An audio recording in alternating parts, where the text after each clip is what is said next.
I talk a lot, just not out loud where anyone can hear. At least I used to be that way. I'm no chatterbox now, but if you stop me on the street and ask me directions to the zoo, I'll answer you. Probably. If you're nice, I might even tell you a couple of different ways to get there. I guess I've learned it's not enough to just think things.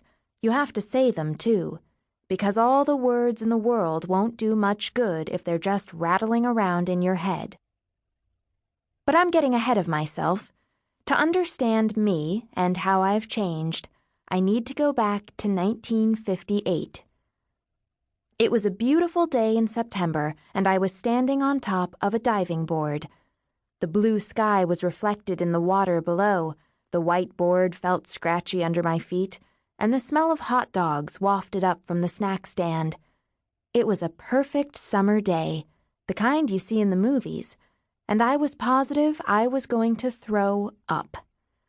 You see, it wasn't just any high dive. Oh no, it was the super huge 5-meter-high platform diving board, the tallest at Fair Park Swimming Pool, probably the highest in all of Little Rock.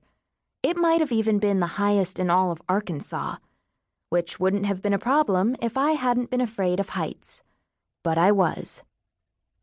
Sally McDaniels had told me she was going to jump off and asked if I wanted to come too. Everyone over the age of 10 had already jumped off the board a dozen times that summer, except for me, and I was practically 13. It was easier to nod than say no, so there I was. Sally was waiting behind me on the ladder. Blonde and blue-eyed, she wore a pink suit the exact color of her toenails. Sally wasn't really pretty, but no one ever noticed because she acted like she was. "Are you all right?" she asked. No, of course I wasn't all right. I mean, I wasn't sick or anything, but I was standing perfectly still, frozen as a popsicle, counting prime numbers in my head. A prime number is a number that can only be divided by itself and 1. There are 25 of them under 100, and reciting them sure does help me when I'm nervous. "Go ahead and jump," said Sally. I didn't move. A plane flew across the clouds. 2, 3, 5, 7, 11. I wished I were a stork and could fly away, or a flamingo, or a penguin, except I didn't think they flew. "Marlee," Sally said, "there's a bunch of people behind us." I hated holding them up, so I took a step toward the edge of the platform. 13, 17, 19, 23. But then I got dizzy and fell to my knees. "Come on," cried the boy on the ladder behind Sally. "Hurry up and jump." I shook my head and clutched the board. 29, 31, 37, 41. It didn't work. I wasn't ever letting go. Sally laughed. She said she was really going to do it this time. I squeezed my eyes tighter and kept counting. 43, 47, 53.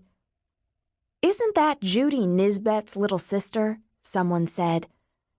It must have only been a minute or two, but I got all the way to 97 before I felt Judy's hand on my shoulder. "Marlee," she said quietly, "come on down.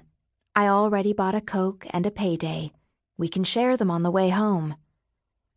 I nodded but didn't move. "Open your eyes," Judy commanded. I did. Not that I always do what my sister says, but, well, I guess I usually do. In any case, when I saw my sister's clear brown eyes looking at me, I felt much better. She was 16 and going into the 11th grade. I could talk to my sister. She was smart and calm and reasonable. "Do you want me to hold your hand on the way down the ladder?" Judy asked. I nodded again. It was embarrassing, but I didn't think I could do it on my own. Once I felt her palm on mine, it only took a minute for us to make our way down together. "What a baby," said the boy who had been behind me as he brushed past us to climb up again. Sally laughed. and I knew they were right. I was a baby. "Come on," said Judy. She picked up her book and her bag from the lounge chair where she'd been reading. "See you at school tomorrow," said her friend Margaret. "See you," Judy replied, waving goodbye. Judy hadn't even gotten her hair wet. She'd recently cut it into a short bob and wore it pulled back with a ribbon. My hair was the same brown color as my sister's, but it was long and wavy, and sometimes I still wore it in braids. Sally said I looked like Heidi, but I didn't care. I liked Heidi. She had that nice grandpa and her friend with all those goats.